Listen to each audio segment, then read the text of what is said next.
What does philosophy have to say about whether God exists or does not exist? That and some other questions we're going to be discussing today with Professor Graham Oppy from Monash University in Melbourne.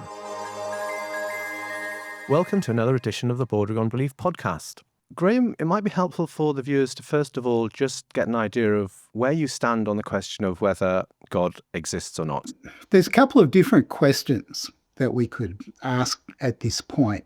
One of them is just, what's my attitude towards the proposition that God exists? And my view about that is that I don't believe it. I do not think that there are gods, right? So that's, or that there's God with a capital G. So that's one question. A second question is, do I think that a range of opinion is defensible on the question whether God exists? To which I say absolutely. There's rational people in my discipline, in philosophy, spread right across the spectrum, from people who are firm believers to people who are firm non-believers to people who are undecided in the middle. A third question is, what do I think about arguments for and against the existence of God? And I've long been of the view that there are no arguments on any side in the debate about the existence of God that, in some sense, ought to move people away from the position that they're already at. So thinking that that's a criterion for success in argument, my slogan here is that there are no successful arguments for or against the existence of God. So to put the three things together, I think that it's a matter for judgment, and that people who are well-informed and thoughtful and so on can arrive at different positions on the question whether God exists, and all of those people can be reasonable by almost any standard of reasonableness, right, in adopting the positions that they do. There's the set of opinions that go together. If I just told you that I was an atheist, you might form a different view about what other things I believe. So it's worth filling in the other things as well. Well, that's a bit like the introduction to the rest of the interview, because that's what we're going to be probing, all of those three things. So when you say you don't believe that there is a God, would you also go as far as to say that you believe there is no God? Yeah, so I believe that there are no gods, singular or plural. And of course, there are people who object to the putting God together with gods, thinking, people who think that maybe there's a kind of species and genus here. I mean, say, for example, Thomists in the Christian tradition would kind of seriously affronted by that. So the way that I will say it is, I don't think that there's a God, capital G, that of any kind, and that means I don't believe that there's a God that answers to what this Christian or that Christian believes, or this Muslim or that Muslim believes, or this Hindu or that Hindu believes. But I also don't think that there are gods with a small g as well, because there are other traditions. Maybe, for example, Zoroastrianism, there are two gods. I mean, that's actually kind of debatable, but I don't think either of those gods exists either, if in fact they are both gods, and so on. Let's pick up on the second point you said, which was about how you don't feel that any of the philosophical arguments that are advanced by either side, theists or atheists, are convincing or kind of settle the case. Would it be possible we could just go through the contingency argument, why anything exists at all, the kind of necessary origin of everything, the necessary being? Could you just explain that argument very briefly for our viewers, and then explain why that's not convincing?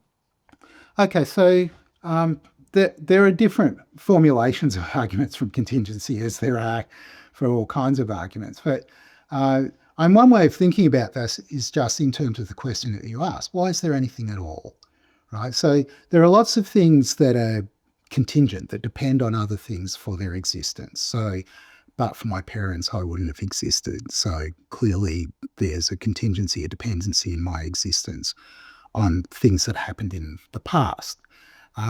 And we can think about having identified one contingent thing, we can think of lots of other examples. And then we could think about, okay, so consider all the contingent things. So there's a kind of sum of contingent things. What explains the existence of contingent things in general, in particular, this sum of all of them? Well, it can't be something contingent because that was the sum of all of the contingent things, right? So if there's an explanation for the existence of contingent things, it seems like it's got to be something that's necessary. And so we have an argument here for a being that's necessary that explains, perhaps by causing, that would be one way of thinking about it, the existence of all of the contingent things that there are. Okay, so there's a version of a contingency argument. The way that I've presented it, you might wonder whether it's how are we going to get to identifying the necessary being with God, right?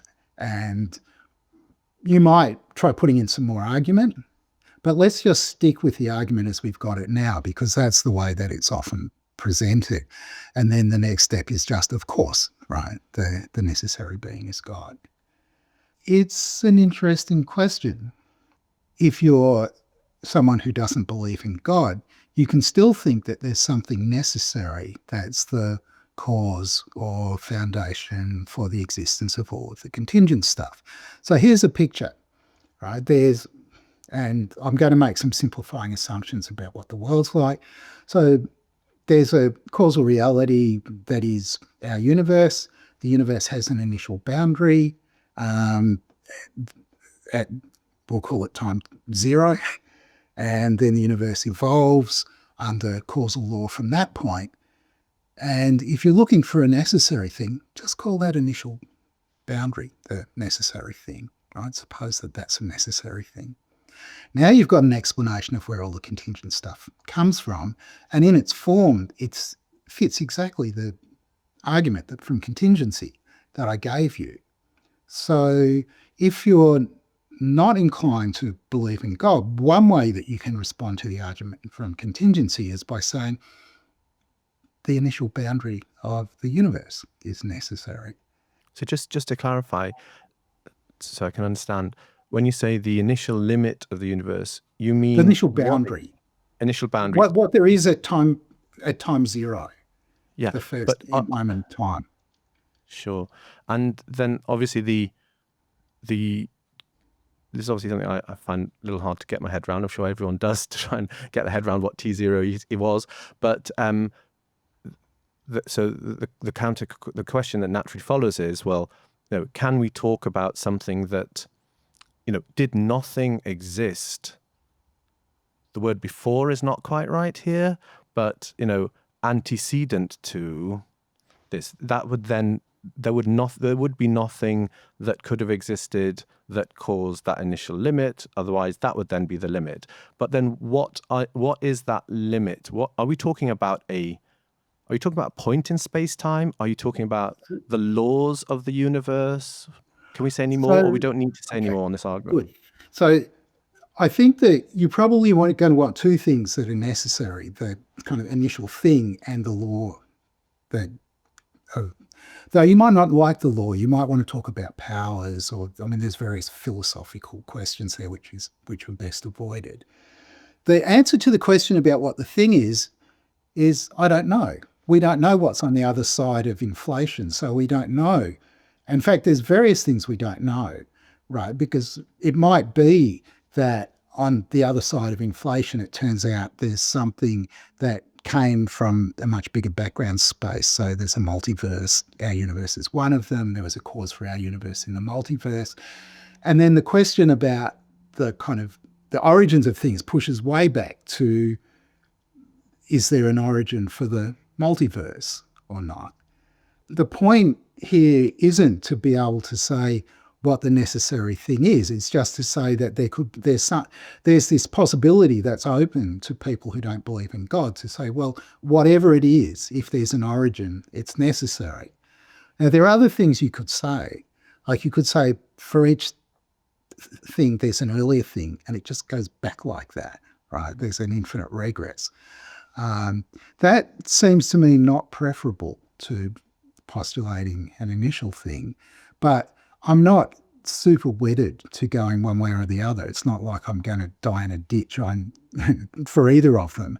It's just that if you ask me, like you'd say you've got to pick one, then I'll pick origin. But I think that it's an open question. And are we able to ask about that origin anything, or does it have to, almost by definition, remain undescribed? We can ask, but at the moment, I mean, what I think is that until the physicists can work out what's back there, we can't answer the question. There's no point trying to answer it from the armchair, right? Because it's a question about a part of the universe or the multiverse or whatever that just remains currently inaccessible to us. To be honest, the contingency argument for God just postulates a thing we call God, which caused this to exist. It doesn't tell us anything about that God either. There's a whole big step to then go to what we all, theists believe to be God. Yeah. So, it feels a bit symmetrical there, I think. That's where this came from. The first paper that I wrote about this was essentially saying, look, there's a symmetry here. What links onto this is the whole fine-tuning thing. So the argument there is, what's the most fundamental thing that has given rise to everything? And the fact that there is this apparent, spectacularly unlikely eventuality that life would have arisen if all the constants of that universe, the laws of physics, had been slightly different. It suggests that there was a mind. This is evidence for purpose, and therefore a mind, and therefore whatever we call this initial thing, this initial limit, whatever you want to call it, it's of the order. Has some characteristic of mind rather than matter. And then the similar thing about the laws of maths. I had a maths teacher who said that he believes in God because the volume of a cone is a third of the volume of a cylinder. And that was evidence of mind. So, does fine-tuning link with? Does it add anything to this in terms of postulating mind as that original cause? Right. So there's a bunch of things, right? So we were considering, because we're considering contingency argument, it's one thing in isolation. And there's a question about how that argument does. It's a different question what we're going to say if we consider all of the relevant things. And that's different from looking at a fine-tuning argument or looking at an argument from mathematics. So although there's a kind of connection between the things I want to say in the two cases, but so let's talk a little bit about fine-tuning just as an argument. So as you said, the idea is that physics seems to tell us that there's a bunch of fundamental constants that determine features of the universe. And if they'd been ever so slightly different, the universe would have been very different. It would have, it depends on exactly which constant we pick, but for some of them, if the constant had been ever so slightly different, either the universe would have only lasted for a tiny fraction of a second, it would have immediately collapsed back in on itself, or it would have blown apart so quickly that at all times it consisted really of nothing but empty space. And so you might think it looks as though we'll want to probe this, right?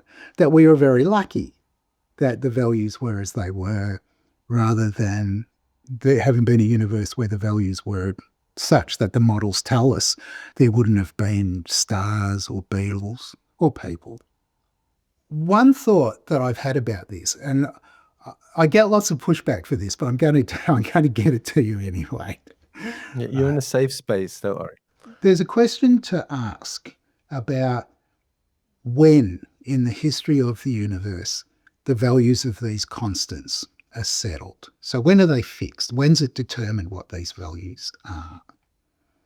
Right. And it seems like there are two possible answers.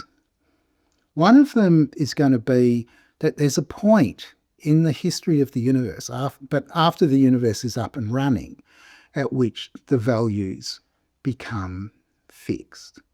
And it seems to me that if we go that way, then we're just saying, look, there was something like a phase transition. There was some chance event, and this is how it played out.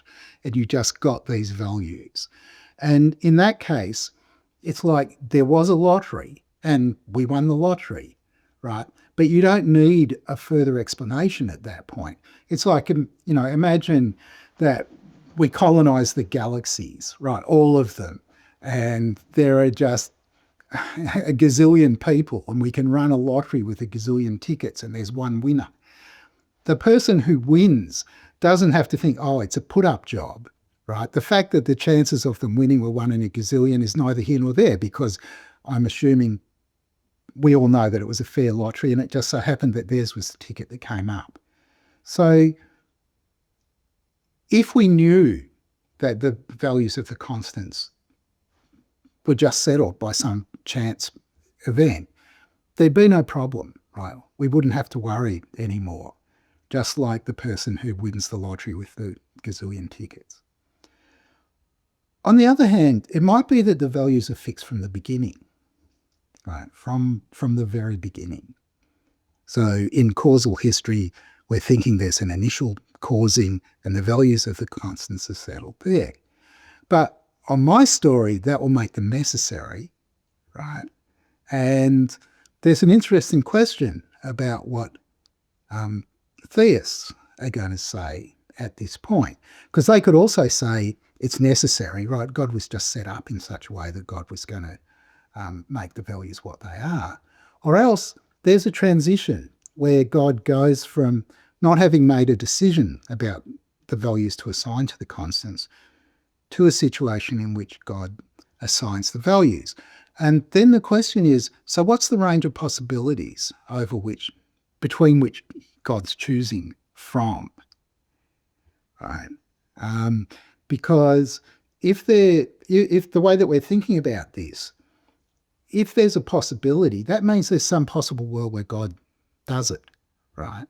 So if you think that there's this huge range of possibilities, you've got to be thinking that, there are countless possible worlds where God makes a big explosion. That seems, I don't know, that seems odd to me. But it also makes it look as though it's just luck, right?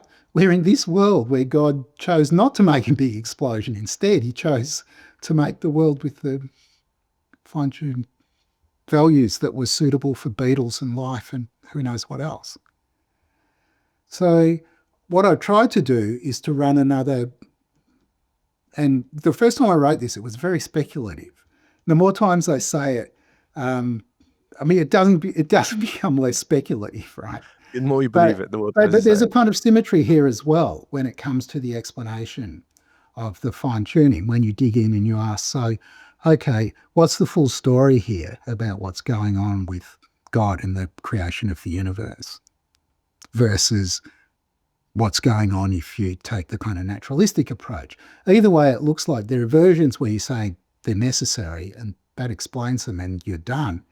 And then there are these ones where it looks like something really chancy has to happen. And then, like in the lottery case, we're done as well. So I'm not sure that there's a big challenge to people who don't believe in God from the fine-tuning. As I said, it's very controversial, but there it is. Okay, let's talk about some arguments against God. What do you think is out of a bunch of arguments that don't hit the mark, what do you think is the best argument that atheists bring? Arguments that don't hit the mark, I'm not inclined to rank them in terms of how good they are. They're just failed arguments. But lots of people will say, well, consider the horrendous evils in the world. How can they be consistent with the existence of, and now we'll pick a particular God because there are gods for which this isn't going to be a problem, but pick kind of mainstream axial religion God, omnipotent, omniscient, perfectly good. How could God have allowed the suffering of animals for the last 500 million years? The completely unmerited suffering of animals over the last 500 million years. Or how could God have allowed the suffering in countless genocides that have happened in human history, just stood by and watched them happen. Right now, there are various ways of turning that into an argument. I won't worry about the details. I'll just talk about what I think theists can say in response to this. Now, what theists can say divide. So some people think they know what God's reasons are. And we can argue about the stories that are told, whether you go for free will theodicy or something else. I think that those theodicies often are not terribly convincing. It's certainly not convincing to people who aren't really committed to a particular view about God. But the other approach, and the one which I'm more sympathetic to, is to say, look, you're making some assumptions about divine psychology when you're supposing that God would have reasons sufficient to make it the case that God would prevent the suffering of the animals or the suffering about the Holocaust. But in comparison to you, God has capacities and can entertain reasons that you can't even begin to imagine. So why should you be so confident, right, that God would intervene? So this is kind of skeptical theist approach. I'm sympathetic to this, but I think that it cuts. Now I can do a little coda on the discussion of the fine-tuning argument, right? The fine-tuning argument also involves some assumptions about divine psychology. And in particular, it's supposing that God has reasons based on the worlds that God can entertain that make it the case that a fine-tuning universe is as good as God can do. Whereas I don't see any reason, given what I'm prepared to say about evil, I don't see any reason to think that that's true, right? Who knows what an omnipotent, omniscient, perfectly good being would actually want, right? But what we need in order to explain how things are is access to those reasons, and that we don't have. So I'm prepared to just say skeptical theism, that's fine, but I'm also prepared to say, but it comes with a rider, right? That also links to the kind of argument of incoherence of divine attributes, doesn't it? Because they all are based on, that argument is based on our assumptions about what divine attributes should be like. Is that a parallel? So among the other sins that I've committed, I've written a book about divine attributes, and I argue that none of those incoherence, there's no incoherence argument that succeeds. And part of the reason is going to be for the reason that you just gave. And then I always find this one interesting, the kind of divine hiddenness. People saying that, well, if God exists, he should make himself more apparent to me. And if he hasn't, well, I might as well believe he doesn't exist. Right, but it's going to, obviously that's going to go the same way. Why think that you know what a being beyond your comprehension is going to do, right? Now, I know people like Schellenberg, who runs the divine hiddenness argument, will push back, but I just think the argument falls over when confronted with the kind of approach that skeptical theists take. Okay, well, we certainly haven't covered the whole of philosophy of religion, but we've covered a couple of arguments from each side and explained why none of them are convincing, and certainly not convincing to people from the other side. They're very convincing to people who already have a belief, of course, but they don't convince people in the middle, and they don't convince people on the other side. That's fine. If you've got a view, you're going to think that lots of arguments are sound. I mean, so long as you've got a capacity to spin out valid arguments, you can do that all day long. You get your theory, you've got all these claims. That claims have consequences. You can put them together into as many arguments as you like. That's not doing anything to enhance the credentials of your view. So while I agree with you that sound arguments, that is, what you take to be sound arguments, are bound to be a dime a dozen, right? That's so for a reason that's got nothing to do with your ability to persuade other people to agree with you, right? I feel it's, for both sides, it's more kind of reassuring yourself that you're, giving yourself some comfort, really. The problem is that everybody can give themselves that kind of comfort. Well, this is where we move on to the issue of symmetry, really. In philosophical terms, you've kind of explained why there's a kind of balance here between the atheist and the theist arguments. Are they completely symmetrical worldviews, would you say, or are there still some asymmetries? I don't think it's that the worldviews are symmetrical. It's that or maybe what you mean is in this sense, there isn't anything that we know about that's strong enough to kind of rationally compel us to move around from the position that we're in. And of course, for a particular person, my views, pick some random non-believer, and there might be inconsistencies in the worldview, but they're not forced to move to theism. If they've got inconsistencies, they should move to another view. But it will always be possible for them, as far as we know, to move to another non-theistic view that's consistent and right. I guess what I'm asking really is, it is just like theism, belief in a God, is a belief. It's, a faith. Is atheism also a belief and a faith in a similar way, given that we can't prove one or the other with philosophical arguments?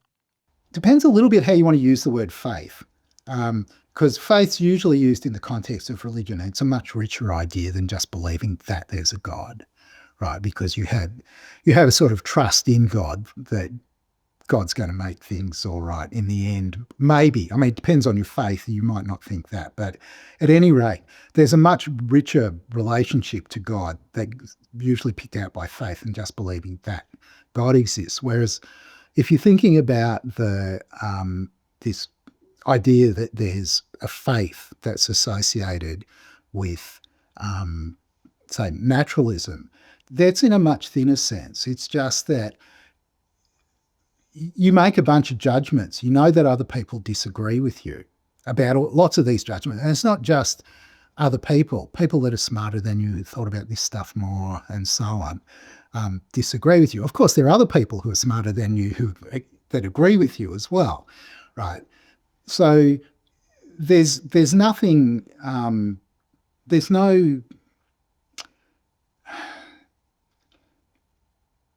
rational compulsion to go to one place rather than another. So wherever you end up, it's not rationally compelled. And in that sense, you can think of it as faith, which really just means a product of relying on your judgments. You just kind of rely on your own judgments. That's exactly what I meant. In other words, it's not an external proof which has taken you there. It's a reliance on, what theists would call a leap of faith, on atheists doing something exactly the same based on their judgments about things we can't really comprehend. Except that I wouldn't call it a leap of faith. I mean, everybody's in the same boat, right? You can be an agnostic and you can withhold judgment on every single one of these questions, but there's nothing that justifies that any more than adopting a particular theistic position or a particular non-theistic position from some external standpoint, or from some, we can point to the proofs, or we can just point to the evidence that decides it. It's rather, there's a lot of considerations, and the more you look into it and the more you think about it, the more considerations you see are relevant. And I mean, you can either just sort of turn your back on it and stop thinking about it, or you're going to make some choices.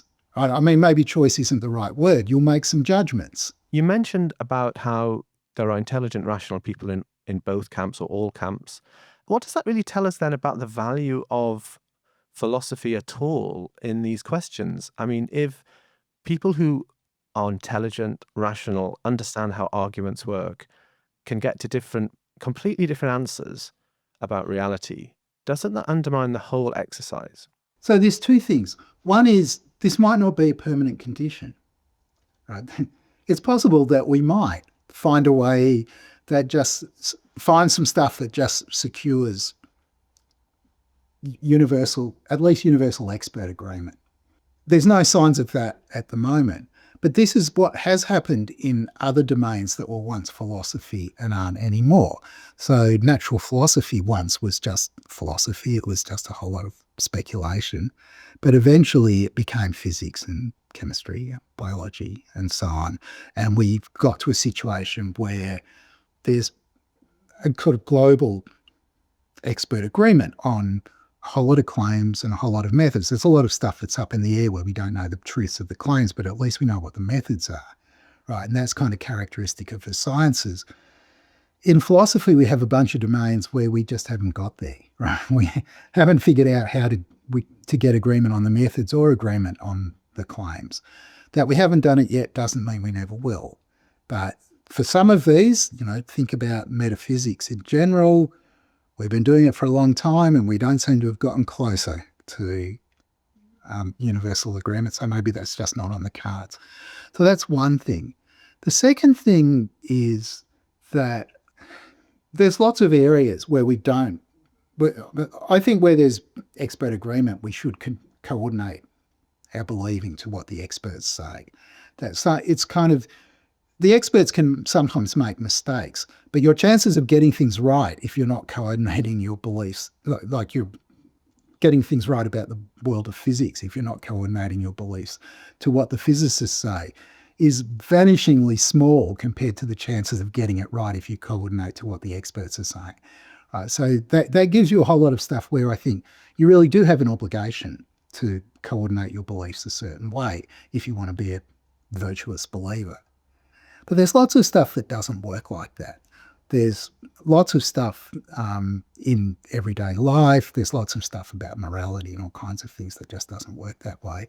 With lots of that stuff, what we do is we just pick up on testimony. People tell us stuff when we're kids. Well, I mean, we don't really remember how we get the beliefs that we do, but there's lots of stuff that we end up believing that's quite particular to us.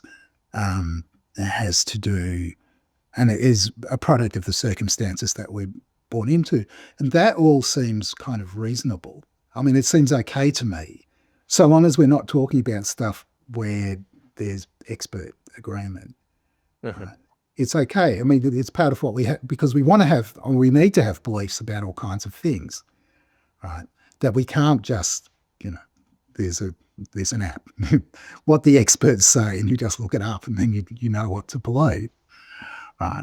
But I guess what I'm asking is, when we're talking about the supernatural, God or the existence of God, is reason even the correct tool to be using? So I mean, is there something categorical about the question of the supernatural or the God or whatever that means that we're always going to fail if we rely on reason to address this question? So part of what I was trying to get at is that there's nothing unreasonable about testimony. So there's nothing unreasonable about believing what your religious teachers tell you. Right? So it's not like it's divorced from reason. It's sort of like this. It's reasonable, right? We're kind of wired up to believe what people tell us, but we also know that people get things wrong, and so we spend a lot of time also doing kind of checks of one kind or another. But it might well be, depending on the circumstances in which you live in, that as far as you're concerned, there's a group of religious teachers who just are reliable. You believe what they say, and this isn't irrational. Right. This is the perfectly rational way to proceed. So you don't want to put belief beyond the scope of reason, because that's not right. But are there limits? So I guess the other question is then, beyond the scope is one thing, but there's also a question of how far it can take us. So many believers would say that reason has a place, a role, but it can only take you so far. There comes a point where other things, which we might discuss, will come in. Do you feel that there is a limit to reason, or there's actually reason can actually encompass everything? So there's definitely in Christian traditions theological precedent for this, right? Thomas says you can't derive everything from reason. Some things you have to take from revelation. So whether the past is infinite or not is not something that he says you can't determine that by reason. We only know it from Scripture. Right? So, I mean, there are different philosophical traditions embedded in different religious traditions that have different views about the connection between reason and faith. And some people think that reason's just the enemy of faith, and some people think that reason's a support for faith, and some people think that you can kind of establish the truths of religion, all of them, by reason. Right? There's just a spectrum of opinion, I think. And what do you think, though? I mean, what I'm trying to get at is if reason is the tool of the philosopher, does a philosopher feel his tool has certain limits, or does he feel that that tool can take on anything?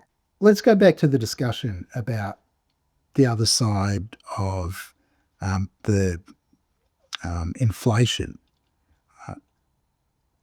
I have no tools that can tell me what happened back there. I just have to confess ignorance, as does everybody else. None of us knows what sits on the other side of inflation. So it would be kind of strange to think that reason's so powerful that you can use it to answer every question. You're going to have questions that you can't answer. Now, in connection with the supernatural, my view, I mean, because right back at the beginning, we kind of established this, is that there isn't anything supernatural, right? There's just the natural causal order. That's what there is. That's all the causing that there is. There's interesting questions to talk about what non-causal natural claims there are, but the causal stuff for me is all natural. So I don't think that there's anything supernatural. I don't think that everybody's obliged to believe that. I think it's a matter for judgment, but I'm happy to stick by that commitment.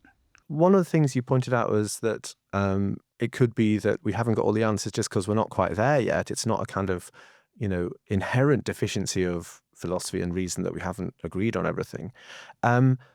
So that an obvious question would be, well, if we just had super reason, a reason which was 1,000,000 times better than the reason that we all possess, would we resolve some of these questions?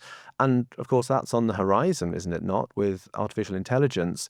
Do you think that artificial intelligence will enhance philosophical reasoning on some of these questions where we seem to have, reached an impasse? Or again, is that something which you don't really feel will solve any problems? As of now, I don't feel any great confidence that we're close to having a super reasoner that's going to spit out truths. Right? The LLMs that we've got now mostly just spit out rubbish. Right? I mean, it depends. You feed stuff into them, they repackage it. Sometimes it comes out looking useful. Lots of the time it doesn't. Depends on the subject matter. Like if you ask it to do coding, it might be 65, 70% accurate, but it will make mistakes. If you ask it to write a philosophy essay, it will be terrible. Guaranteed 100%. It will be terrible. You can spot them, can you, on your marking? Right. So well, there's two things. One thing is that ChatGPT-4 writes better prose than any of our students. And it has a very distinctive prose style, and you can see it. So that's one thing. But on the other hand, the content is just sludge, right? If you're a philosopher and you look at it, it just doesn't make sense, right? So it's obviously the product of something that's been trained up on a whole lot of sentences and is just predicting what word to write next at every But could it overcome that in time, do you think? So, well, I don't think that the LLMs will overcome it, but there's this open question about what AI will produce. We don't know. If you think about where we were 20 years ago, I don't think that many people were thinking that we would have LLMs that can do the huge range of things that LLMs are really good at doing. Because there's lots of things that they're very good at. They're pretty good for translating languages. They're very good at summarizing very long documents. There's a bunch of things they can do that is hard for us to do. We're going to come back now just to a way of thinking. If we're talking about things which we can't prove, like what happened on the other side of t=0 or things like that, aren't we all using inference to best explanation in that? When you talk about judgments, if those judgments are conscious, and we can talk later about how many of our judgments are totally unconscious, but if they are conscious and reasoned, then isn't it always inference to best explanation in these things? The reason why you don't believe in the supernatural, and someone else does believe in supernatural, isn't that isn't that always, well, that just makes more sense to me or seems more reasonable? That, you know, for example, I may feel that a designer is more reasonable than a multiverse based on the current evidence, and someone else may say, well, no, it's more reasonable that we have a multiverse. Aren't we both using the same strategy? So I suspect that's right. Maybe it's not exactly inference to the best explanation, but one of the things I'm quite keen on is to make people think about disputes between naturalists and theists in terms of theory choice. They've got different theories. There's all this stuff that we think is the evidence. And then we want to work out, okay, relative to the evidence, which is the better theory to believe. And that involves a whole lot of judgments because you have to think for each of the evidence points, how do the two theories compare with one another on that particular bit of evidence, right? And you can think of this overall thing as an inference to the best explanation. Given all of this evidence, the best explanation is this theistic theory, or the best explanation is this atheistic theory, or actually the best thing to do right now is just to suspend judgment, not, don't favour one of those theories over the other. So the inference best explanation is essentially the essence of the scientific method. I mean, just like you said, which theory fits better, which hypothesis works better, do our observations and require us to revise our hypothesis. What does science itself have to say about whether a supernatural being exists? I mean, is it outside of the realm of science? We've said that it's not necessarily outside the realm of reason, but is it outside of the realm of the scientific method or the science community? Okay, so it depends a little bit what we're talking about now when we're saying supernatural. If supernatural just means God and the gods, then it's not going to be easy to use science to establish, right? We've got to find some data, and then we've got to be able to say that the best explanation for this is sort of divine intervention rather than this is just something that happened in the course of nature. And I think it will be quite hard to get science to give you that result. I meant the opposite. Is science ever going to be able to? Is science? Does say science definitively that there is no. Yeah, we've basically said that philosophy can't definitively say one way or the other. Yeah. So my question really now is, can science say one way or the other on this question? So I think that as things stand, there isn't a science that speaks to this question. So science just doesn't tell you, right? It's not like at the Academy of Sciences, I can go to the kind of God department and ask them, okay, right. There are people who want to say that somehow or other science shows that there isn't a God. I think that that's a mistake. What they should say is that if you're a naturalist, you think there isn't a God because you think that all of the data can be explained by appealing to this science or that science or the other with a little bit of rounding. Like, for example, supposing that the initial boundary is necessary, there's no science that tells you that, right? So naturalism adds a little bit to science, but only adds where supernatural stories would be adding as well. No, there's a necessary God. Isn't it strange then, given that some of the most vocal people who argue that there definitely isn't a God are scientists who are kind of using their scientific background to claim those things? Why have they not quite realized what you just said? I don't know. That's maybe because people don't know enough about the views that are prevalent in philosophy. People who write pop physics, on the whole, tend to be very quick with their philosophical assumptions and to make claims that philosophers would all think are highly problematic. And I shouldn't tar everybody with the same brush here. Some people who write pop science are better than others. Some people have more kind of philosophical sensibility than others, but lots of them don't have much. Right? And that's, I think, the answer, because what they're talking about isn't something about really isn't something about what their science says. It's something about what their naturalistic background theory says. And that naturalistic background theory isn't just science, it's science plus. But to the common man, certainly 10, 15 years ago, there was this growing perception that the scientists have kind of disproved God. I think that's dying a little bit now, but it certainly was a perception. So, and it's an interesting question. I don't know enough about the history, but I expect that it's not just the last 10 or 15 years. There've been people proclaiming that science is killing God for a couple of hundred years. And there were various moments before Darwin, even, where this kind of accusation was being made. But those people, the people making those claims, might actually have just been misunderstood, right? Because they might have been saying, look, naturalism kills God, and naturalism is mostly science, plus a little bit extra. Could you just explain a little bit about the term sensus divinitatis and whether you think that is reasonable, rational, valid? We can't say anything about it. Does it have anything to add to this? Okay, so this is going to be complicated, I think. So the way that I understand it, this idea gets introduced into recent philosophy by Plantinga in his book, Warranted Christian Belief. That is the kind of North American philosophy. And Plantinga had started out wanting to argue that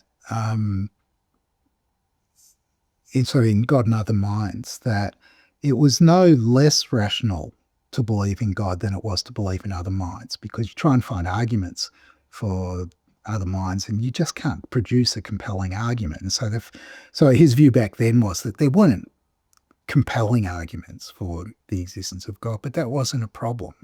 It was okay that the arguments failed. And one of the things that he went on to argue in Warranted Christian Belief was that if God exists, then it's not implausible that he's made us in such a way that if we're working properly, we recognize the existence of God in God's handiwork. So you look at the night sky and if you go somewhere far away from the city lights and you look up at the night sky, it's a very overwhelming experience, right? And you can experience that as the grandeur of God. That's the kind of thing that Plantinga's got in mind.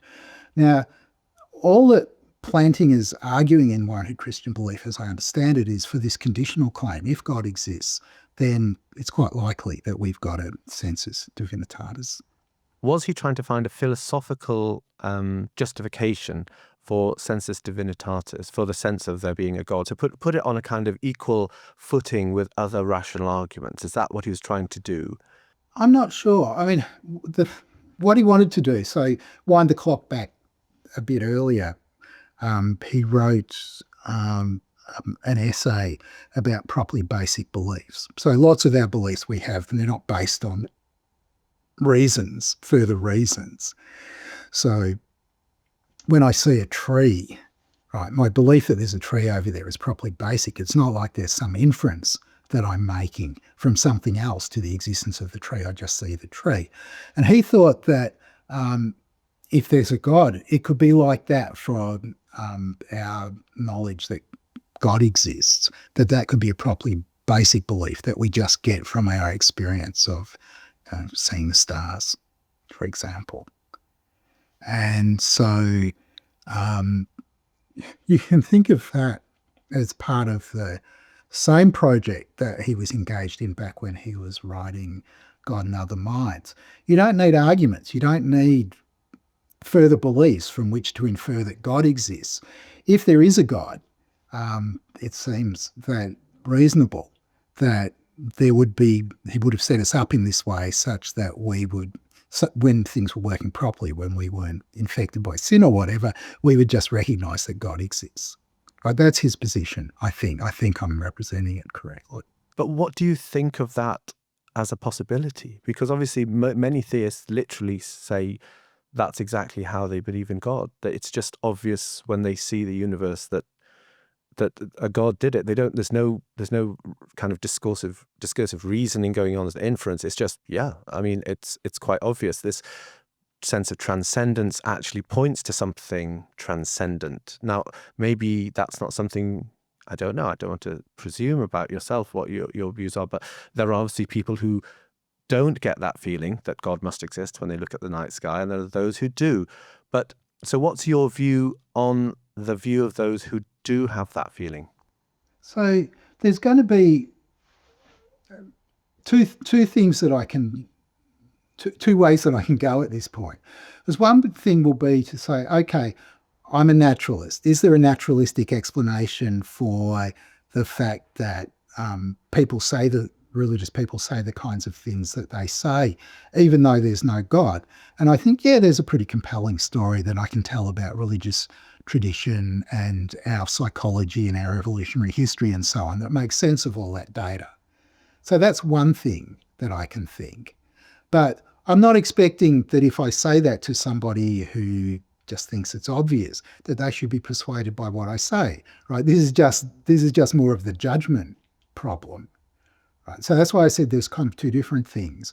It's not like I'm going to say that to somebody who's waxing lyrical about the night sky, but put it to the test, set out the two theories, think about what we've got as the data. And the data doesn't include, I think, that obviously doesn't include that judgment that God exists formed in response to the night sky. And then ask, okay, I certainly don't have these feelings, right? And I know lots of other people who don't. What's the explanation? What's a plausible explanation here? Because it's not just that lots of people have it, it's also that lots of people don't. And moreover, it depends how specific your sensus divinitatis is. If it's Christian, then there really are mysteries, like ancient China just really lucked out. There was nobody in a very advanced civilization who had this sensus divinitatis. That doesn't look very plausible to me. As a basis for people having beliefs in things they believe in, is properly basic belief or kind of instinctive belief or belief that something exists without inference, is that as valid, at least for that person, as a reasoned belief based on a reasoned argument? So there are lots of things where, so perceptual beliefs, for example, I'm kind of inclined to agree. They're just properly basic. And memory beliefs are too. And maybe sometimes what you get from testimony is too. You just hear it and you believe it. Right? But there's things to say about each of those classes of beliefs that I want to say explains why we rely on them and why it's proper for us to do so. Evolution has wired us in such a way that we're pretty reliable perceivers of the world when things are nearby and the viewing conditions are good and so on. And of course, there's also times when we know we can't rely on our senses. It's foggy, there's something moving over there in the distance. Is it a deer? I can't tell, right? And so we go backwards and forwards between the just forming the properly basic beliefs correctly, and sometimes we do it when we shouldn't, right? and so on. It's actually quite complicated. The story about that Plantinga wants to tell about the sensus divinitatis seems to me different from all these other ones. So now I'm speaking as a critic, because the other ones are universal. Everybody, all times, all places, all cultures. Perception is fine, memory's pretty good, but lots of them seem not to have the sensus divinitatis. So I'm skeptical. Yeah, I guess some people liken it to an issue of like seeing or not seeing. You know, there are blind people in the world, there are seeing people in the world. There are people who don't see all colors. You know, 7% of people don't see all colors. And the people who see colors or see things will never be able to convince the people who don't see or don't see colors that those things exist. And there's no way they could ever For them, it's properly basic. It's obvious. They don't need to convince. And there's also no way they could ever convince the other people. And also the people, say if I couldn't see the color green, there's nothing you could do to ever tell me that the color green existed. I would have my own explanation that, you've been convinced that there's some color by stories that you've been told by your families and stuff. It's very hard to ask you this question, because I'm asking you to evaluate the status of a belief from the position of something which is opposite to what you have. But what I'm trying to say is, for a theist, is the idea that it's properly basic to believe that God is behind all of this, is that in any way inferior to, say, your belief in all of the things that are properly basic to you? So go back to the colour case. So I can actually be persuaded, if I'm colourblind, that other people can see colours that I can't see, because you can do the test for colourblindness and you can see that people aren't colluding and they're seeing numbers in the pattern when you can't see it, right?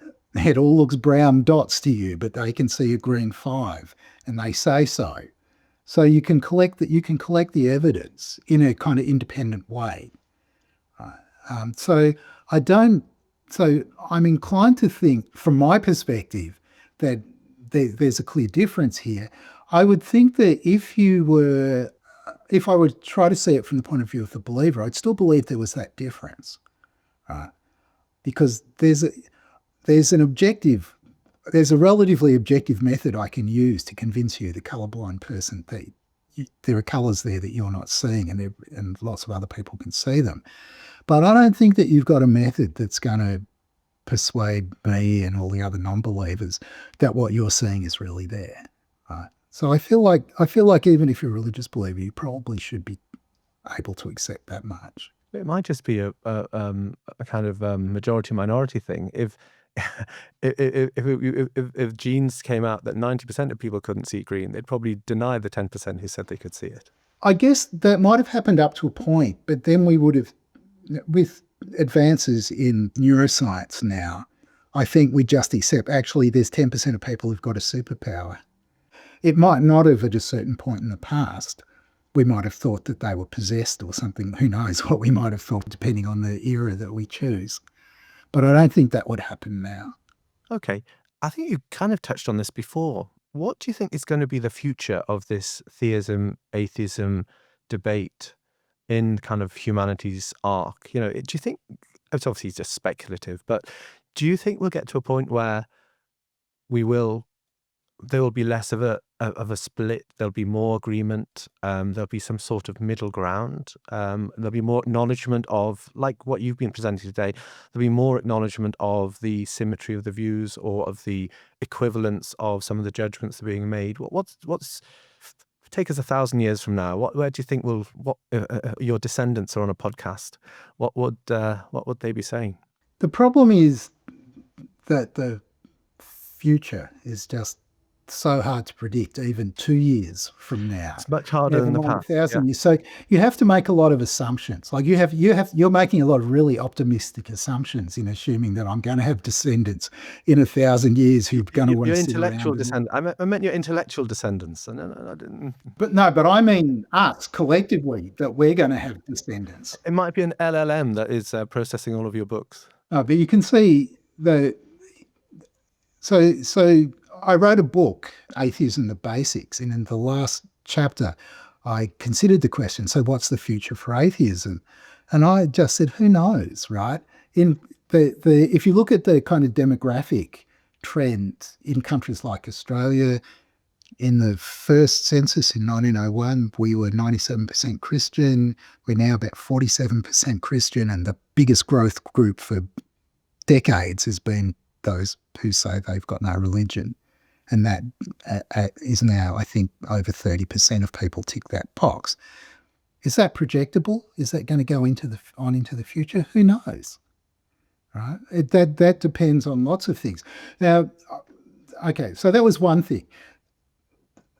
One other thing is that religion and politics are very closely entwined. So in the United States, for example, I don't see that even if the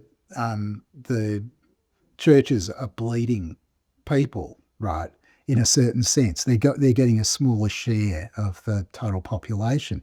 They're still growing in absolute terms. There are going to be lots and lots of people who are politically very committed to certain aspects of religion. So I'm not sure that I see it. Even if, as you're saying, there's a bigger group, sort of numerically, there's a bigger group of people who are looking for the kind of live and let live kind of view that I like.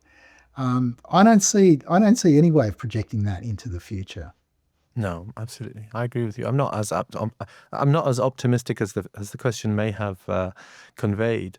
Yeah. And this is before we get on the issue of birth rates, because atheists reproduce at a lower rate than theists. So, on demographic terms, that might be the decider, actually. So a different thing, though, is that wealth is a predictor of atheism. So it depends on whether the kind of middle class is growing or shrinking a bit as well. That's another kind of predictor that seems relevant. And then there's this whole spiritual non-religious, which what's your view of that? I mean, it's almost as if no matter what happens to religion, I mean, in the UK, I think the latest poll was that, most people don't follow religion, but 60% believe in a presence of a higher power of some sort, or something more out there, of a kind of supernatural kind rather than unexplained natural questions. What's your view of that? Do you think that's kind of where this discussion might end up? Kind of a recognition that we can't answer the questions about whether a higher power or supernatural thing exists, but we can still kind of live our lives with the feeling that that is the case, and then kind of come up with some sort of way of living which acknowledges that. So I think that things changed quite a lot with Herbert of Cherbury, the beginning of deism. What was important was the wars of religion. And so there are a lot of people following Herbert who took the view that churches were vile and evil and priests were pernicious. But there's a God, and we can prove that God exists, and if we behave well, we'll go to heaven. But there was no religious practice that went along with it. It was just a set of beliefs that they held. So Thomas Paine is a good example. I mean, he's a straight down the line deist. His book, The Age of Reason, has all the proofs, these standard proofs laid out. So I think it might be that in some sense the people that you're talking about are kind of intellectual descendants of the deists, right? And I mean, maybe the beliefs aren't quite as precise as the ones that Herbert prescribed, but it's the same thing. There are lots of worries about the very large religious institutions and the bad things that they do. And so lots of people have walked away from that. So organised religion walked away from the churches, but that doesn't mean that they've given up on some core of religious, what you might call religious beliefs, but I guess we now call spiritual beliefs. Final question, moving away from kind of maybe your beliefs, but as a philosopher of religion, what do you think the following observation tells us? That different faith and wisdom traditions at the most kind of highest level of spirituality say a lot of similar things, in the sense of the ground or source of all being is one, is ineffable, transcendent, that we are dependent on that source, that there is some sort of goal in life to return or get closer to that source.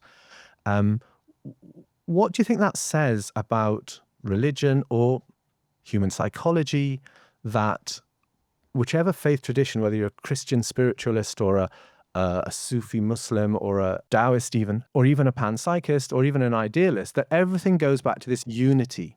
What's your view on the fact that this kind of seems to arise from these different traditions? I guess I would like to have thought more about his question before you asked ask me. So there might be something about the history of religions, and what the world was like in what was some theists have called the axial age, right? So uh, it might be that the world, the way the world was at that time, kind of determined that there were lots of people who had these kinds of beliefs, and then it's just a matter of history, right?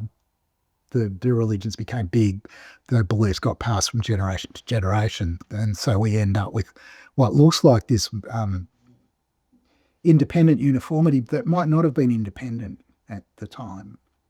I mean, there are these wild and interesting speculations about interactions between Indians and Greeks back in the 500 AD and so on. So who knows? That's one kind of thought. A second kind of thought is that there's those speculations about the God module, that we're kind of naturally disposed to form religious beliefs for one reason or another. And maybe it's just a kind of byproduct of our evolutionary history that we're in sort of, not all of us, but lots of us are strongly disposed to form those kinds of beliefs. That would be a second kind of explanation that you might look for. A third kind of explanation is because there actually is such a high power, right? And lots of people are fortunate in being able to tap into it. Yeah, I agree with you. I meant the people who kind of rise up the ranks of religion and kind of strip it bare of all of the human bits, they end up saying the same things. That's the thing I find interesting. That it's kind of like, it's almost like they've found a way of taking off the human elements, and then they come to this kind of core thing, and that converges. I just find that very interesting. Again, it could be a result of our genes, or it could be a result of something higher. We will never know. That convergence I just find interesting, because there's no reason why it should converge, and I can't find a reason why it should converge. I mean, it is interesting that the very academic conceptions, I mean, I'll call them academic, maybe that's not quite the right word, but they're really refined conceptions of God that you get in Christianity, Islam, Judaism, you also find in some of the Vedic traditions as well, and you find it elsewhere. So I agree with you that that's interesting. Good. That's right. Okay, Graham, I'm going to give you the opportunity. If you just want to give one message to the world, which is your final message to the world, what would that be?